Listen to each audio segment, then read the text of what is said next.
Shri Chaitanya Manobhishtam Sthapitam Yena Bhutale Swayam Rupaha Mayam Dadati Swapadantikam Vandeham Shri Guru Shri Yuta Padakamalam Shri Guru Vaishnavamscha Shri Rupam Sagrajatam Sarnaratnam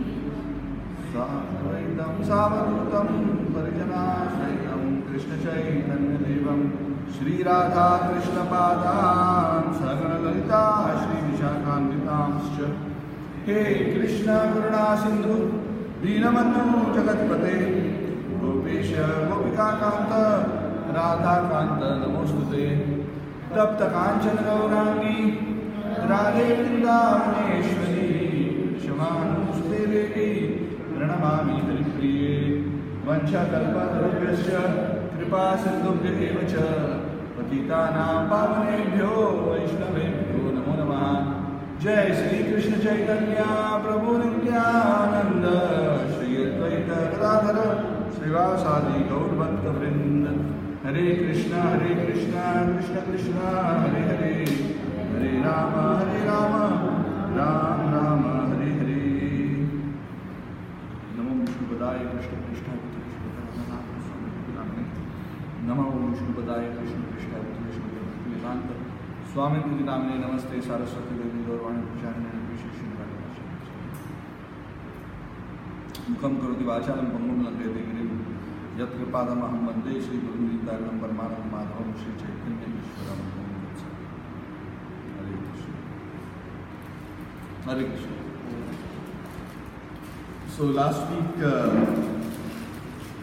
in the last class, we completed Nectar of Instruction. I hope you also put some effort to read the purports. So much deep understanding is there for those purports. So the Nectar of Instructions, as we discussed, forms the first level of instructions for the new devotee, to give him guiding principles on how to progress ahead in the path of spiritual life. Yes? So today I was thinking, since I'm going to take some time before we actually start a new topic, I thought today we will have a slightly more interactive session rather than the typical words and discussion approach. So,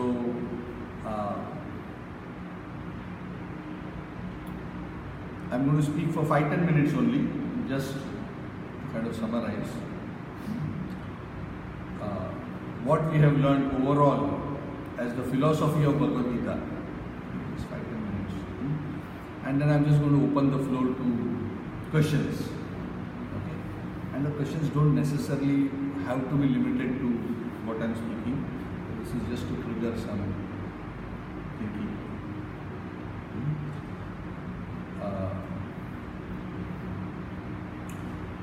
It can be about anything, of course, not about stock market or cricket World Cup,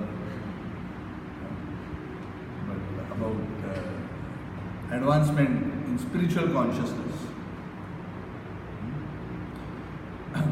So to summarize Bhagavad Gita, just a quick summary. Bhagavad Gita is the book that aims at giving us transcendental knowledge so that we can actually see things in the proper perspective. Transcending illusion, transcending material limitation, transcending material bondage is not about simply doing something different or far out. It is about fine-tuning our consciousness in a spiritual way so that whatever activities we do are transformed from material activities to spiritual activities. That is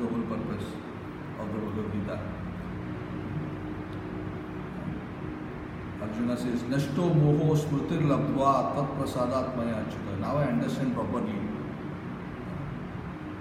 And now I will fight. Now I will fight, but fight in the right consciousness.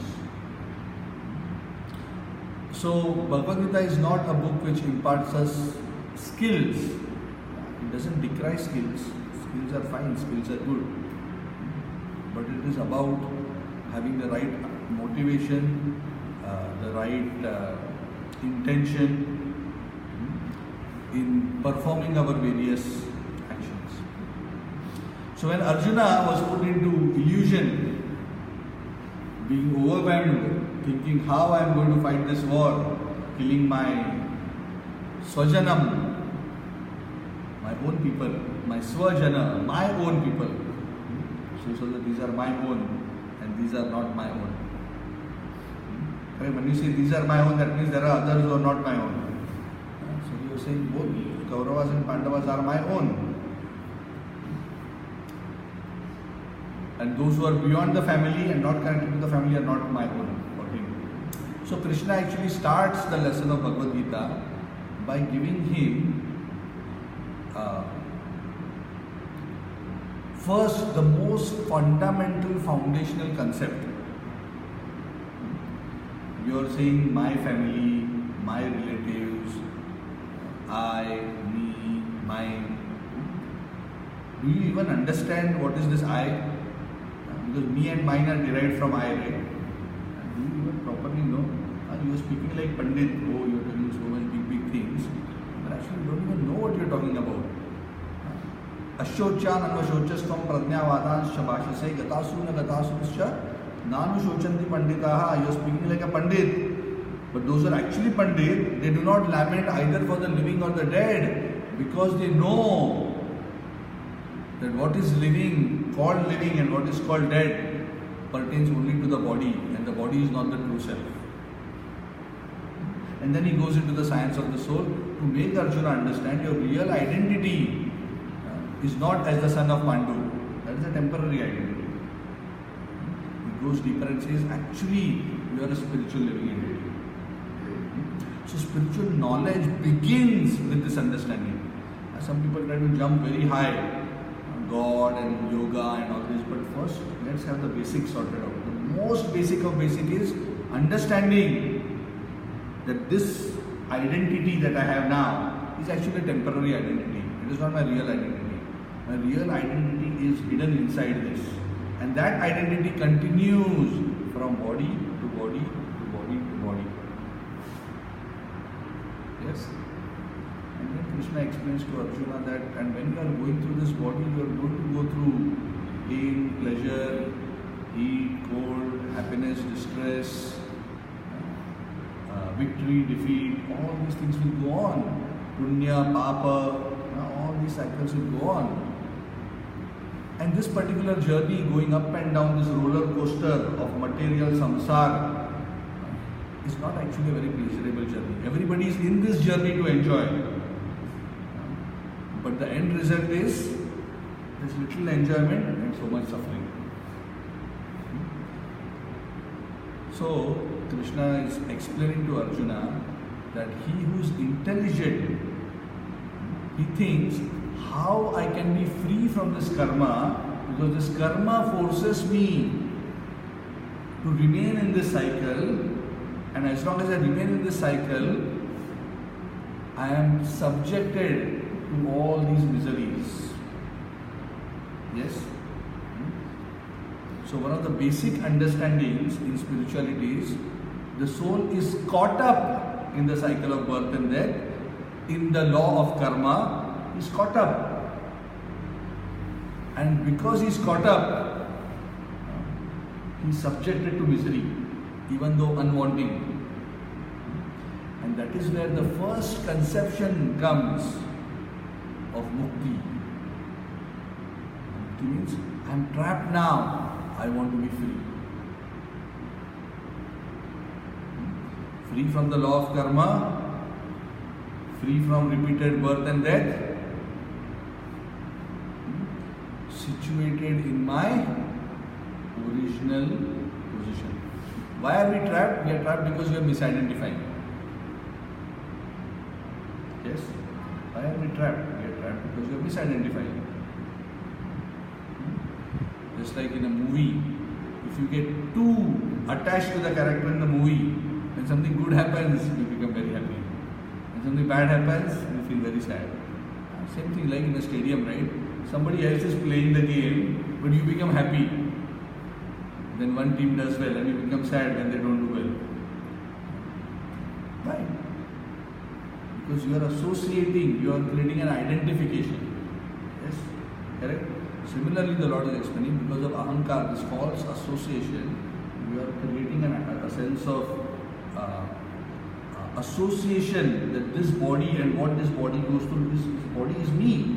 Therefore, whatever this body goes through is my truth.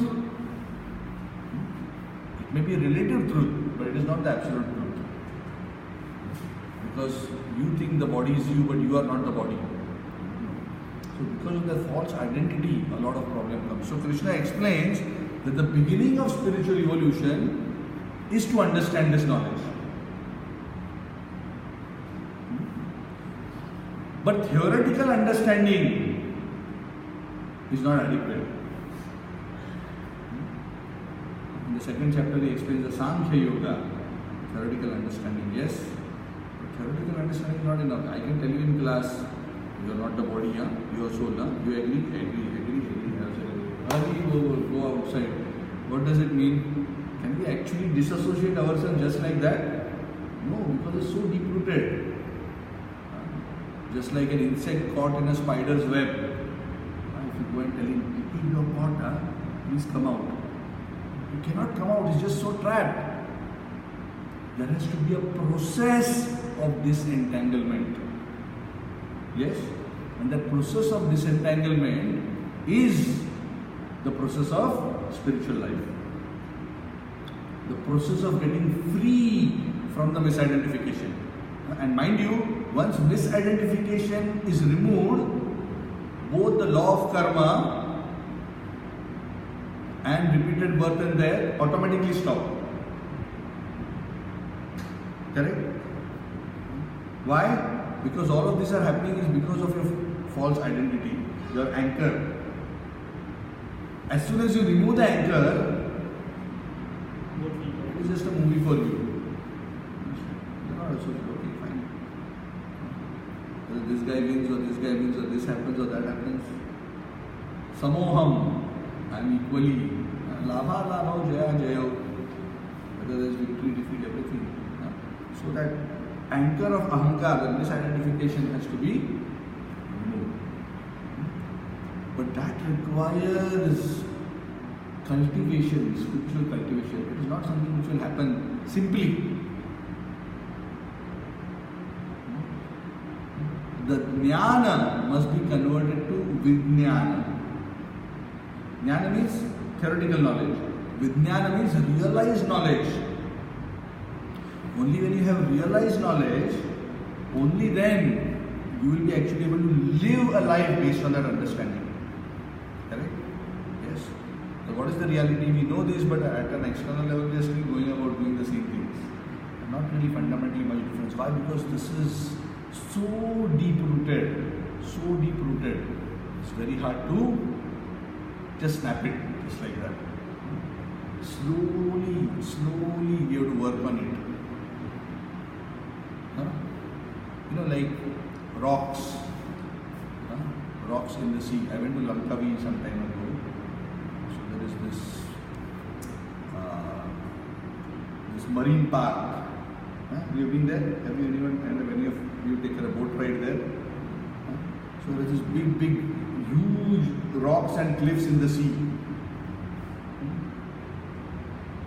And if you observe, if you look towards the bottom of the rock, bottom meaning of course not inside the sea, but where the water is touching it, you will see the cliff is like this, but the bottom part it's like it is cut. It's like cut. Like this, and it is going inside. Why? How did it happen?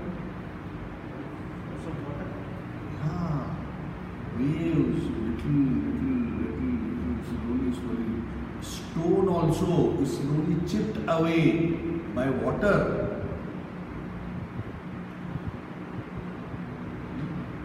Deeper and deeper and deeper.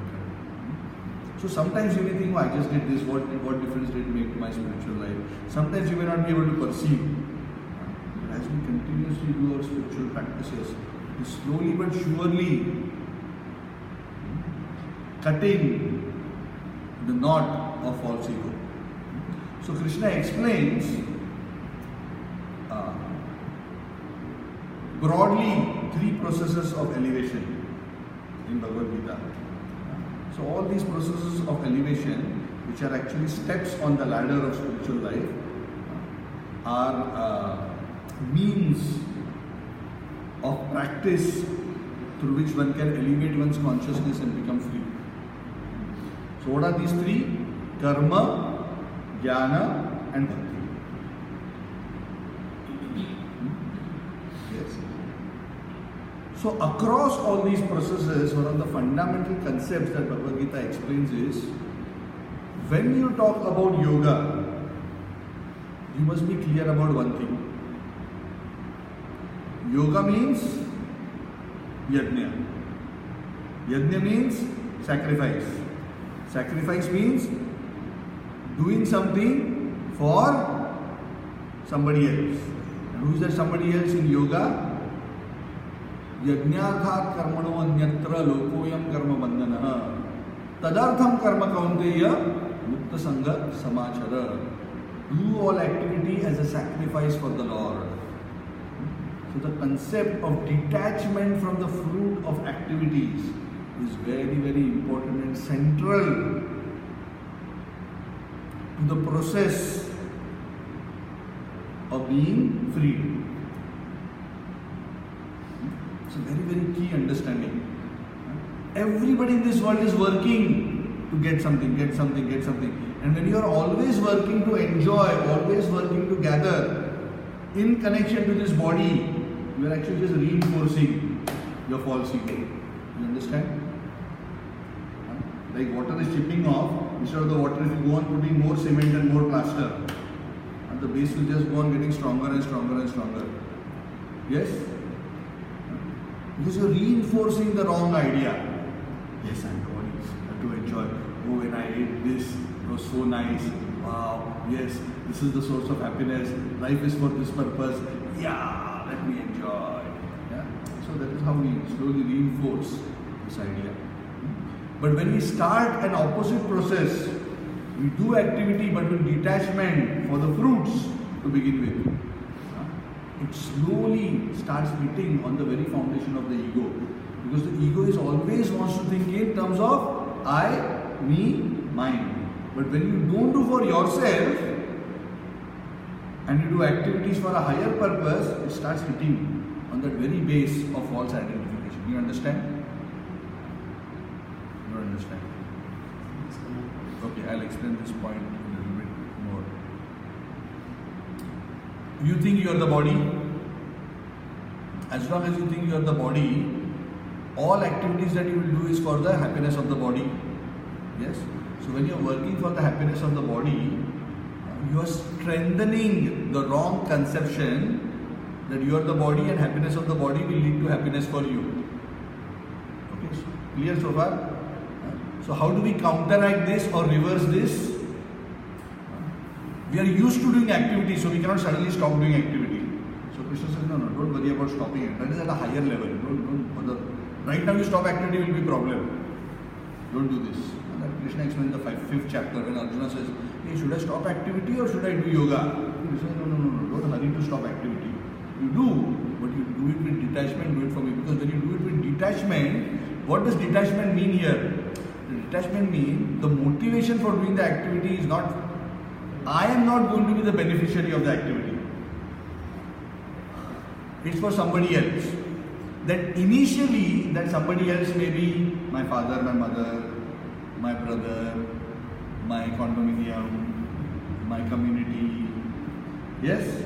And these are all good. These things also help in slowly distancing from the I, me, mine, because we're so fixed for the country, These are good, some detachment. But the real disconnection comes when one starts doing yajna for the Lord. One sacrifices the fruits of the activities for the Lord. Whatever the activity. Can you tell me, let's see if you understood this point. Whoever will answer this question correctly, I'll give them a prize. Let's see. Okay. Why doing it for the country and doing it for God, both are sacrifices, right? Why doing it for God is considered a better way to reverse the process as compared to doing it for the body? I want a precise answer. I'm looking for a very precise answer. Yes. The body is from the country. Yeah. You understood? Okay. Let's see who tried. Anybody else wants to try? Award goes to Rambad. He doesn't know. He's already detached. See? He's already living. He don't want reward. He's detached. What he said is, when you see serving the country, immediately still the understanding is my country. Attachment will be there. The point is my country. You're not serving any country, no. You're serving my country. So as soon as you say my, again your false identity comes.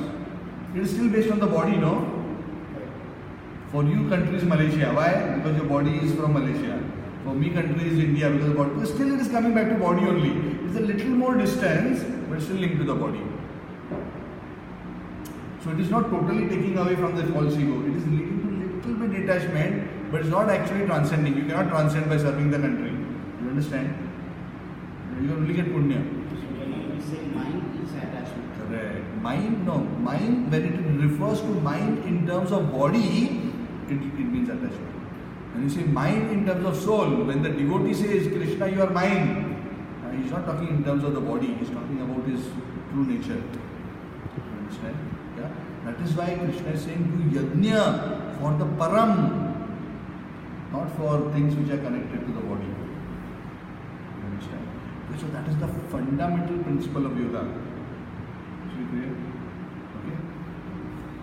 So, Krishna begins with that teaching and he says, when you start acting like this with detachment, doing it for a higher purpose, which is for the Lord, it will lead to a lot of purification in your heart and you will be able to understand spiritual subject matter and develop a deeper understanding. Jnana will come. Jnana will lead you to meditation. Because you will always be able to fix your consciousness on the higher things. And gradually you can erode away at the root of the material identification. All this is fine. But there is something higher which is very, very important for actually ultimately transcending material nature. And that Krishna explains end of 6th chapter onwards. What is that? The key thing is, one process is the process of freeing one from entanglement. But the question is, when you become free from entanglement, what are you going to do? Yeah. Correct? Yeah. So a prisoner who's in a prison, if somebody asks him, what is the goal of your life? If he says, the goal of my life is to be free from the prison. Is that the right statement? Is that what he should say? The goal of my life is to be free from the jail. Is it the right thing? No? Then what is the right thing? Why is it not the right thing? He must think, what am I going to do after I get out from jail? He is getting out from jail so that he can do something when he is free.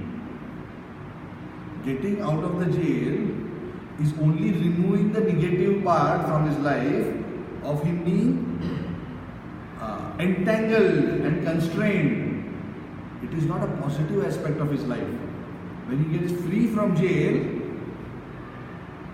He has got freedom, but now he has to decide what he is going to do with the freedom.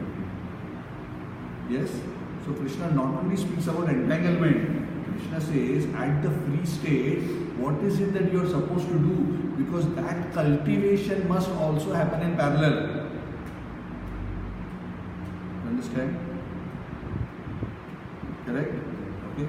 So Krishna is telling Arjuna, please understand, you are a soul, you are part and parcel of mine. You are my amsha, mamaiva amsho jiva loke jiva bhuta sanatanaha. But you are now caught up. So you have to be free. But what is your goal after being free? Your goal after being free is Mahatmanastu Mam Partha Daivim Prakriti Mashritaha Bhajanti Ananya Manaso. The great souls who actually understand the real nature, they worship me with all their hearts. Why? Because the real nature of the soul, being a part and parcel of God, is to serve God wholeheartedly. And when he serves God wholeheartedly, he becomes fully happy and satisfied. So that is the positive state after coming out from the prison. Okay? But you don't have to wait to come out from the prison to start the process of worshipping him. The process of worshipping him is so powerful that just by worshipping him also, because worshipping him means already being detached from your own material identity, right? You don't have to do karma yoga or jnana yoga separately. Automatically through the process of bhakti, the detachment will happen. Because karma yoga, jnana yoga, dhyana yoga are all components within the results of these yogas are automatically contained within the process of bhakti. You don't need to separately endeavor for them. Bhagavatam says, Vasudeve Bhagavati Bhakti Yoga Prayojita Janati Ashu Vairagyam Jnanam Chayat Ahetukam. If you engage in pure devotion to Vasudeva, automatically detachment and knowledge will come without any separate endeavor. So these two things are very important in spiritual life. And Krishna emphasizes on the detachment up to chapter 6, giving up the fruits of activities. And Krishna focuses a bit more on the attachment in the middle 6 chapters by describing his glories, his potencies, and also the glories of bhakti and the process of bhakti. Yes, middle 6 chapters. And then the last 6 chapters again Krishna goes a little bit about the technical understanding of how this entanglement works so that we are equipped with the right knowledge of how one can free oneself. And then Krishna concludes the Bhagavad Gita by saying, see, so many things I have told you, but remember one thing, the most simple and topmost formula for spiritual perfection. When you say spiritual perfection, it means 2 things. Being free also and being fully connected with God also. So there are 2 aspects to perfection. Some people only focus on one part, but they forget the other part. Detachment from matter and attachment to God. Okay, both are essential and non-negotiable aspects of full spiritual realization. If you want full spiritual realization, both must be there. If you just say, no, I am trying to be attached to God, but I will do whatever, I will still be attached, I will still be engaging in sense enjoyment unrestrictedly, then one is actually spoiling one's spiritual advancement. One will not be able to be properly attached. You understand?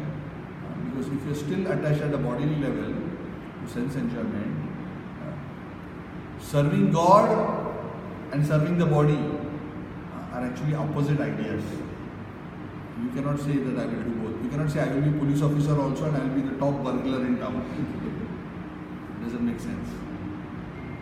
Yes, they are principally opposite concepts. And that is what we are all doing. So detachment from matter, Srila Prabhupada explains, detachment from matter and attachment to Krishna are 2 sides of the coin. You cannot have one without the other if you want genuine spiritual realization. If you are only talking about detachment, but you forget God altogether, then you will be stuck at a material level only. You may get some purification, You may get some detachment, you may get some knowledge, but you will not be able to transcend. Because to transcend, one must connect to that which is transcendental. You understand? Because the transcendence will pull you out. The Lord says, Tesham aham samuddarta mrityu samsara vartmani. Those whose minds are attached to me, I pull them out. Because no matter how hard the insect who is trapped in the web tries to free himself, he requires somebody else to pull him out. He may free somewhat, but he still needs somebody to pull him out. Because the nature of Maya illusion is so strong, very difficult. So the Lord has to come. So one has to extend himself to connect to the Lord. So that is the positive process of spiritual cultivation. So spiritual cultivation is, there is a negative side and there is a positive side. Negative side is detachment from matter. Positive side is attachment to Krishna. And the most complete following of this process is the process of bhakti. Because in the process of bhakti, automatically detachment is there. How? Because the devotee wants to use everything for Krishna's service. Even if he cooks something nice to eat, he is thinking, I am cooking this so that Krishna will enjoy. And after that, he eats is fine. But his motivation is not to enjoy for himself. Understand? His consciousness always is a consciousness of somebody who is accepting the prasad of the Lord, not somebody who is enjoying the property of the Lord. Yes. I am staying in this beautiful palace, which is actually Krishna's home. So the consciousness is very different. It is not that in my home I have given Krishna one room. See, I am so nice. Nobody else has given Krishna one room. I give Krishna one room in my house. No, that is not that is a karma, a material mentality. That may be nice, but that is still a material mentality. Spiritual mentality is, this house belongs to Krishna, I am worshipping him and I am also staying in this house as Krishna's servant. Same goes for job, same goes for family. So Krishna wants us to develop this consciousness. And bhakti is the most powerful process to develop this consciousness, because by attachment to Krishna, the detachment aspects will automatically come. Okay? That is why Krishna recommends in the Bhagavad Gita at the end, he says, Sarva dharman parityajya maham ekam sharanam vraja aham tvam sarva papebhyo moksheshyami ma shudha. He says, if you are getting too much confused by too many instructions, just remember this one thing. You have all other varieties of religion and just surrender to me. And I will free you. This freeing part you don't get too worried about. Because some people are so worried about the freeing part. They say, God, I will come to you, but let me free myself first. But God is saying, you surrender to me, I will free you. But they don't trust him. The problem is, the bhakta trusts the Lord to free him. Those who are not yet bhaktas and not yet surrendered, they say, no, I want to try myself. Like Draupadi's story, you all remember, right? When she was being disrobed, yes, she was asking Krishna, but she was also trying. Of course, trying is not a problem. It's not that Krishna doesn't want us to try. But she was thinking that I can still make it by my own effort. This is not to say that Krishna doesn't want us to try. Okay, I'm just going to sit. Krishna, whenever you want to free me, you free me. And this is some people's mentality. When God wants, I will come to Bhagavad Gita class. Until then, I will watch TV. When God wants. So that is not the philosophy we are talking about. The philosophy where one thinks that I can make it by my own endeavor. Endeavor is important, but one must understand only by endeavor one cannot be liberated. One requires the kripa of Bhagavan. That is why detachment and attachment have to be simultaneous. Attachment from matter and attachment to Krishna. So Krishna emphasizes this very beautifully, but most people miss this key point. They overemphasize one side, but they forget the others. So holistic spiritual advancement means focusing on both. The negative and positive. Remember, we have been speaking, right? When you go to the doctor, he asks you to do something, he tells you don't do something. So detachment and attachment. Yama and niyama. Niyama means do's, yama means don't do's, control. Control yourself from here. Niyama means do this regularly. So chant the name of the Lord regularly. Read the Bhagavatam regularly. Read the Gita regularly. Associate with devotees regularly. Worship the deity regularly. Go to the holy place on a regular basis. Eat prasad regularly. These are all niyama. Yama, restrict yourself too much from materialistic association. Don't be too greedy for material attainments. Don't engage in sinful activities. Don't be offensive. Don't have unclean habits. So, yama, control. So these will help one. Okay? So that was a brief overview. So Krishna's final instruction was surrender to me in devotion, and I will make everything possible. The formula is very simple. Man manavo mad bhakto madhyaji mam namaskuru. If you do this, mahame vaishyati satyam te pratijani priyoshi. I am promising you this. You just do this, you will surely come to me. So we should not doubt Krishna's insurance policy. Like many insurance policies say, don't worry, I will take care of you when your bad times come. But we don't know whether the insurance provider actually give or not give. So somewhere in fine print, it does not apply in these conditions. So we may give, we may not get, or we may get parked. But Krishna is fully capable of keeping his word and is fully truthful. Okay, so I'm just opening up. Any questions, any comments?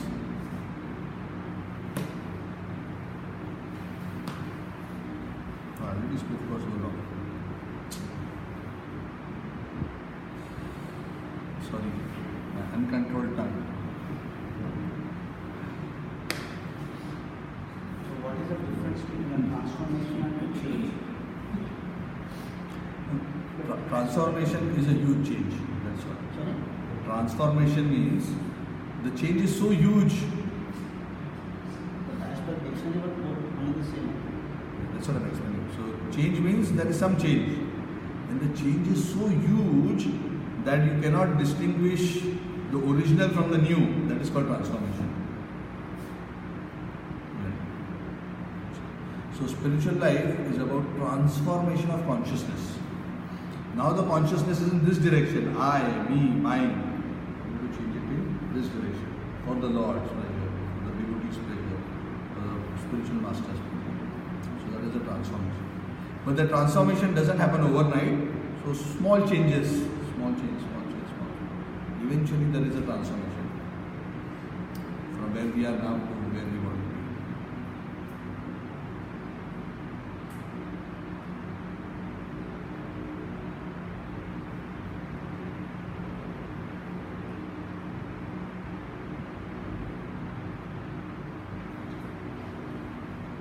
So how to regularly practice that I am not this body, I am not this mind?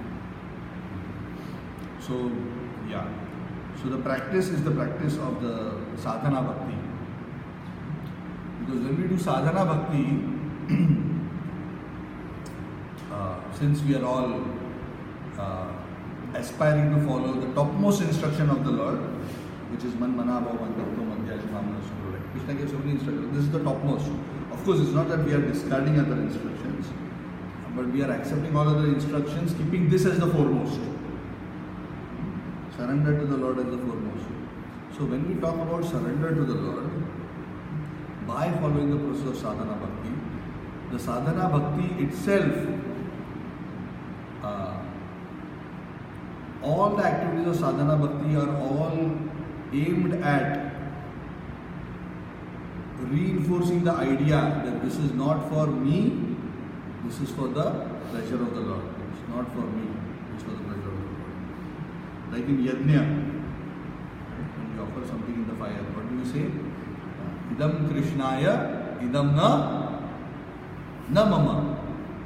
What does na mama mean? It's not for me, it's for Krishna. Swaha, I offer this to you. This is for you, this is not for me. Yes? When we offer Naivedya to the Lord and eat prasad, what are we saying? Oh Lord, I cook this for you, not for me. When we are chanting His name and singing His glories, what are we saying? Oh Lord, you are to be glorified, not me. If we glorify ourselves, we are consolidating our false ego. When we are glorifying the Lord, we are breaking our false ego. When we are chanting the names of the Lord with attention, we are offering our consciousness to the Lord. Rather than absorbing our consciousness in material things, we are absorbing it in remembering the Lord, by attentively hearing His holy name. So that is again. So if you analyze all our spiritual practices, all these spiritual practices are aimed at reawakening our original identity, which is Jivera Swarup Hoy Krishnera Nityadas. That the eternal nature of the soul is to be a servant of Krishna. Understand? So for us, all this detachment, all these things will come when we practice sadhana bhakti. So that is why when we discussed about practice of Bhagavad Gita, sometimes some people think when I have to practice Bhagavad Gita, I have to do something far out, I have to go, 1 hour, I have to sit like this, I have to do this asana, I have to do this, this.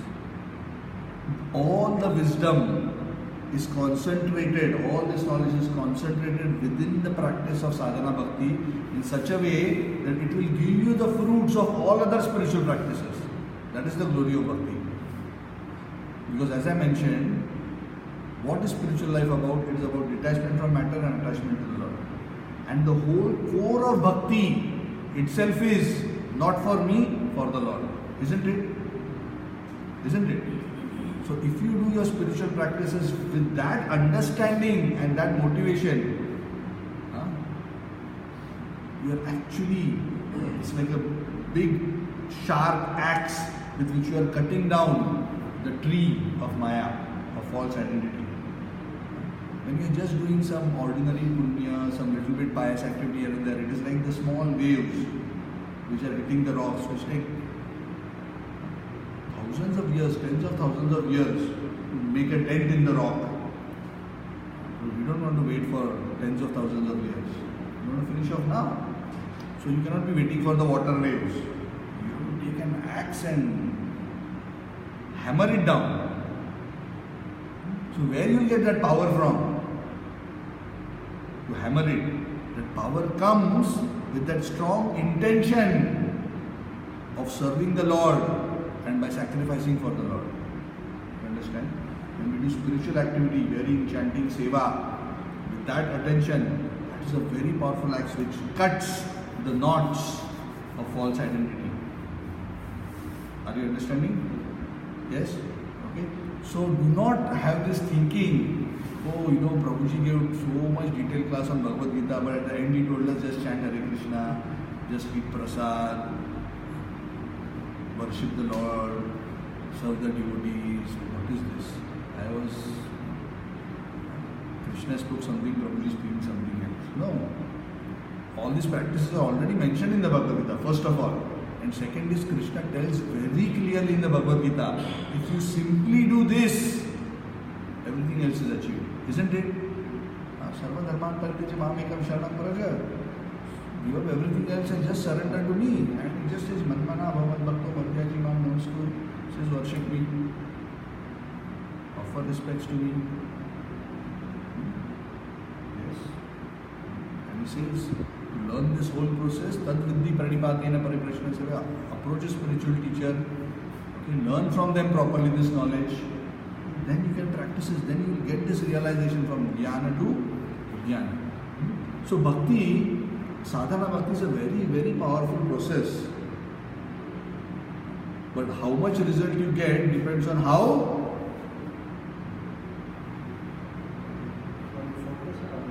you focus on doing the activities of bhakti. Sometimes we are thinking something else. So that's why sometimes you may think, oh, I did, but I am not seeing so much change. reason why we are not seeing so much changes because we are not doing it with sufficient intensity. Just like meditation. Meditation doesn't mean closing the eyes and sitting like this. That is the easy part. And the real part is to not get distracted and to focus on the Lord. That is the challenge. Not about sitting. Correct. After closing eyes, all other things are going on. Okay, what is there for lunch? What will be going on in TV right now? Oh, after this, I have to do this. So it is because of maybe there is something on WhatsApp and Facebook that I am missing. Maybe we will see. This thinking will come because of our karma. It is because of our repetitive karma. Yeah. Karma leads to impressions. When you do something, it leaves impressions in your mind. It creates chitta vritti. It creates impressions in your chitta, samskaras, and those samskaras create vritti. You understand vritti? Vritti means a thought pattern. It will create. Okay. Which means, for example, you every day eat dosa for breakfast. So you create an impression. So is this because of attachment towards that eating dosa? I'm coming to that. So because you are eating dosa every day, it has created a particular impression and associated some sense of happiness with the eating of the dosa. It has created an impression. So one day morning, if the dosa is not there, the vritti will immediately come out. It will automatically surface. Dosa. It will come. So is it karma? Yes, it is karma, but it is not karma as in karma phala. It is karma as in your activities, your thinking, your words, your thoughts and your actions create impressions, and those impressions will create certain mental patterns which will emerge in certain conditions and they will propel you to act in a particular way. Yes? A person who is a habitual pickpocket, if he is in a train and he sees somebody's pocket, the wallet jutting out, what will happen to him? The vritti will immediately come. When he doesn't want, it's a tough time to control. For you it will be very easy. Correct? Because you don't have that impression in you. Understand? So based on the activities we have done, we have created impressions. So this impression trigger thoughts. Yeah? So the process of yoga is we have to cleanse our heart so these unwanted impressions are clear, so that we are not disturbed by this chitta vritti. Is that the meaning of releasing from your... It is the process of releasing or cleansing. Patanjali Muni defines the process of Ashtanga Yoga as chitta vritti nirodha. It says yoga chitta vritti nirodha. Means to stop, curtail, control this materialistic vritti of the mind. Once this is curtailed, then the mind can easily focus on the Lord. Now we are trying to focus, but the vritti will immediately distract us. Oh, Saturday 5 o'clock, I have to go here. After this I have to go to this movie, I have to do this. The vrittis will come. So these vrittis are because of our past activities. So bhakti will purify this also. Bhakti is very powerful because bhakti attacks the very root of our material association. So bhakti means performing the puja, what exactly we can understand? Exactly is man mana, bhavat bhakto, madhyaji, mam namastu. So while doing chanting also sometimes we think some... So we have to do A, B, C, D, E. See, initially when you start, it will not be perfect. But you have to continue the process. Just like when you are learning any subject. Okay? When you start doing any exercises, any skill, the day you start, you are not going to be doing it perfectly, right? When you start drawing, if somebody asks, can you draw a portrait? How many of you can draw a portrait? Anybody? Anybody? No? So let me tell you and inform you that all of you can draw portrait. But the only difference is if you try to draw, your portrait may not look much like the actual person. You understand why? Everybody can draw, but not everybody can draw well. You understand the point?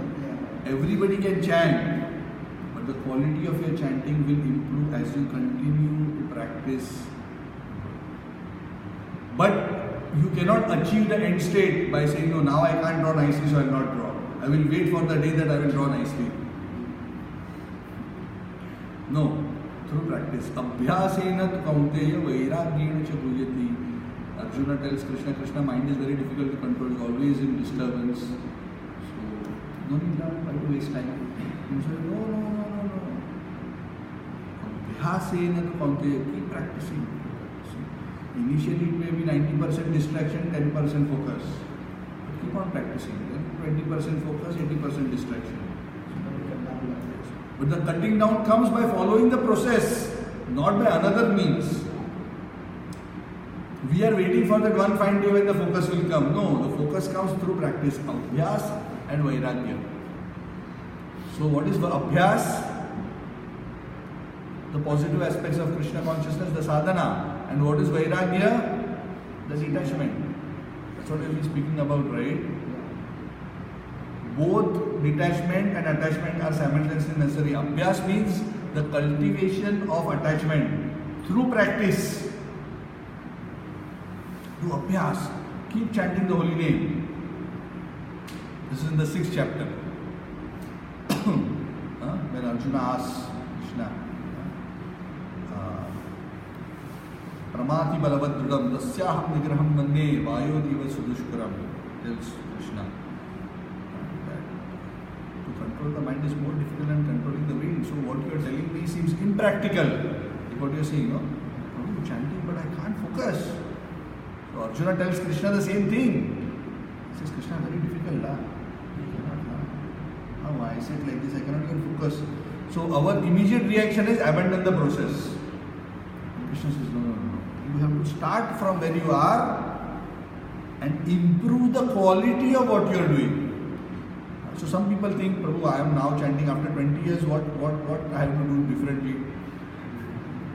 After 20 years you have to chant better. The process of bhakti doesn't change. It is not that bhakti will change to something else. Now you are doing bhakti with 1% bhakti, 99% all distractions. Yes, while we are doing japa, while we are doing class, while we are hearing katha, while we are doing seva, motivation is mixed, attention is mixed, focus is mixed, everything is mixed. And mixed to such an extent that devotion is only one drop and 99% is the rest. Correct? Yeah? Yes? Just like when somebody asks you for milk, and you have a glass of water in which you put one drop of milk and give to the person. And you say, there's milk. Yes, also, there's milk also, but if you look at the water, it will still look transparent because milk is so little that you cannot even see milk in the water. And that is the state of our sadhana now. And that is why the result, the nourishment is very little. If you drink milk like that, how much nourishment you will get? You get only one drop. But what you should do, you cannot stop it. You have to continue. So next time there will be 2 drops milk and 2 drops less water. Eventually you will have pure milk. And that will be really nourishing. Then the process starts working faster. So as one continues the process of purification through the following of sadhana, one sadhana as it goes to higher and higher levels of purity, of motivation, purity of increase of intensity, becomes more effective in liberating us from matter and in getting us attached to Krishna. As the Prabhupada says, if you chant with full attention without distraction, immediately you will feel an elevation consciousness, you will feel like dancing. Does it answer your question? Yeah. Okay, so what you should do? Very good question. He's asking perfect questions actually. Because what is the question? The ultimate question is to be convinced what is it that I need to do. And what you need to do is chant the holy names regularly, follow the 4 regulatory principles, regularly take association of devotees, worship the Lord and eat His prasad, render seva. A, B, C, D, E. Just do this. And the most important thing is, please be convinced. This is sufficient. This is enough. Sufficient in the sense, not just to do it mechanically. But if you do this activity with a proper, full, pure motivation and with full absorption, these are sufficient to take us to the highest destination. And you don't need to do other processes which are mentioned, because the fruits of the other processes is already there in the process of devotion. Just like when you do PhD, masters is included. When you do masters, bachelor's is included. When you do bachelor's, the secondary school certificate is included. For secondary school, primary school is included. Primary means kindergarten is included. So when you get to bhakti, because bhakti is at the topmost level of the ladder of yoga, it includes the principles as well as the benefits of the lower stages. And most people don't understand this. So sometimes they think, what is this? This is not what I actually signed up for. This is not what I actually understood as what is practice of Bhagavad Gita. They expect at the end of Bhagavad Gita, it took me a long time to understand this. For a long time, long meaning I am talking about long, not in terms of hours or days. Yes, sir. It took me years, many years to be convinced that the actual end conclusion of Bhagavad Gita is to practice what I am already practicing. There is nothing better than this. So I am telling you with conviction. Maybe not purity, but at least intellectual conviction. And it is like that. Eventually now I am able to see why it is like that. And it is because the principles of bhakti, the practice of bhakti automatically include all the lower aspects. Detachment is already there, knowledge is already there. Yes. Any other point? That's What what context Krishna was telling and how did he practice that? Om Tat Sat is exactly what I explained all this while. Om Tat Sat means Om, which is the representation of Krishna,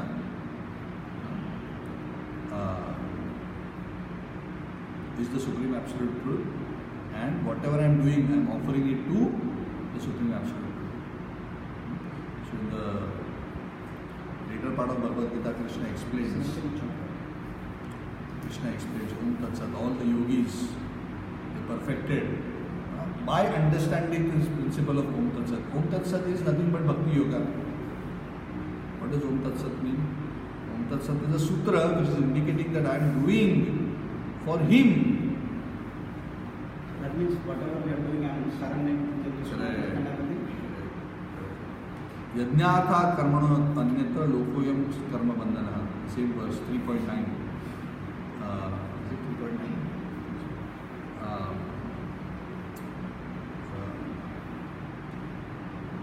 What is that other verse?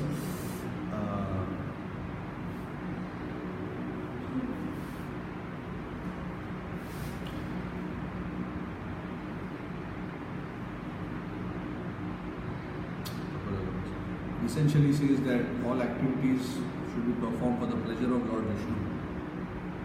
So Om Tat Sat means that. So when one develops the consciousness of Om Tat Sat in all aspects of life, then one trains oneself to do everything dedicated to the Lord. And when one does all activities dedicated to the Lord, sometimes some people feel, the natural thinking of people is, if I do everything dedicated to Lord, who will take care of me? practical. What is this? I'm busy dedicating everything to the Lord, who will take care of me? Krishna is telling you, if you are dedicated to me, I am taking care of you. Why are you worrying? Take care of you. If you remember, I remember. Something like that. Yes. Why will Krishna forget? Krishna is remembering even those who are not remembering him. Once I had some problem and I was discussing with my spiritual master, his Holiness Radhanath Maharaj. I was talking to him and I was a bit worried. So I was in the temple hall in front of the deities. So I was worried and he could see that I was a bit worried. Because the situation was a bit complicated and I was a bit worried about what will happen to me, how things will work out. Because it seemed that I may end up in a situation where I have neither a home nor a proper means of livelihood or something like that. It was a bit odd situation. So when I started discussing with him, he suddenly, in a dismissing way, he said that Krishna is taking care of the birds also. The birds are also getting their grains. The birds also have a place to stay. The birds are not chanting Hare Krishna, they are not doing Yajna. Krishna is taking care of the birds also. Don't you think he will take care of his devotees? He asked me like that. So basically he was telling you don't have enough faith. Why are you worrying so much? So the point is, and Krishna has already told this in the Bhagavad Gita, right? That Yogakshemam Vahamyaham Ananyaschiddhayanta Janaha Paripasate Tesham Nityabhiyuktanam Yogakshemam Vahamyaham. Those are always connected to me. I take care of them in all ways. Whatever they have, I protect. Whatever they don't have, I provide. So Krishna has already given. So we need to evolve our faith to a higher level, and that evolution will happen through regular association of devotees, through the performance of sadhana. We will not have so much doubts. We will know that whatever Krishna is doing for the greatest good for us. But that faith takes some time. It's not so easy. It's not so cheap. But what do we have to do now? Follow the principles of sadhana bhakti. Chant the Hare Krishna Mahamantra every day, a fixed quota of rounds. Attentively, when I say attentively means to our best capacity of attention. Hare Krishna, Krishna Krishna, Hare Hare, Hare Rama, Ram Ram, Hare Hare. Read and hear the Srimad Bhagavad Gita, Srimad Bhagavad. Worship the Lord, eat Krishna Prasad, render service in some way. And as one does that, one will see one's detachment is automatically increasing, so when attachment to the Lord is already increasing, one can see things more clear, one is able to remember the Lord more easily and more often.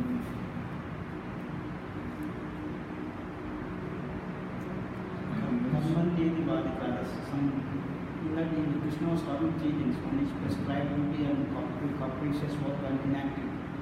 That is different verse. Karmanyavadikadas is different verse. We're talking about karmano api bodhavyam chavi karmana bodhavyam karmana gahana karmano gati. That's a different shloka. Now those are three kinds of work. Either you do punya, you do papa, or you do spiritual activity. If you follow your prescribed duty, you are doing punya, karma. What is our prescribed? According to your body and your situation, the prescribed duty is based on all your relationship and situations. Prescribed duty is to serve your parents, take care of your family. Your prescribed duties include duties to your family, to the devatas, to the sages, to the community, to your employers, all your relationships, all your prescribed duties. Based on all your relationships, and these prescribed duties are based on your varna and ashram, based on a specific social and spiritual situation. So if one follows those duties properly, one gets punya. If one neglects those duties or performs them capriciously, consciously. And one gets papa. Kartavya. What does the mean kartavya? Kartavya means that which ought to be done. Not a choice. It's not a buffet. If you like it, pick it up. Kartavya. You have kartavya to your parents. You have kartavya towards your wife. You have kartavya in your office. Kartavya means ought to be done. You don't do means penalized. Going to movie is not kartavya. That's a choice. Kartavya is ought to do. It's nothing prescribed to this. Kartavya is prescribed duties. So when you perform your prescribed duties, you get punya. When you don't perform them, or you do negative activities which cause harm to others, you are doing papa. That is vikarma. Both punya and papa are problem. It's not that only papa is problem. Punya is also problem because punya means also material enjoyment, means another body. Body means birth, old age, disease, death. So you are still stuck. Whether you are stuck with iron chains or you are stuck with gold chains, you are still stuck. So to be free, one must perform a-karma. What does a-karma mean? You are doing karma, but there is no karma. A-karma. Externally you are doing karma, but actually is not generating any karma. That is a-karma. And that is what Bhagavad Gita is teaching. Yoga karmasu kaushalam. Yoga is the art of performing work. What is that art? Perform the work very nicely, in an excellent way, but without attachment. And for the sake of the Lord. That is the skill. Karmasu kaushalam. That's the kaushal. That's the art of doing work. If you do that work, then it becomes a-karma. And a-karma liberates one from the cycle of birth and death. Okay?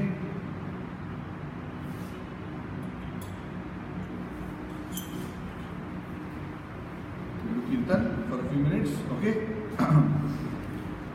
Namo Vishnu Padaya Krishna Prestaya Bhutale Srimate Bhakti Vedanta Swami Vikinami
Gaura Chandra Bhagavad Gita ki jai.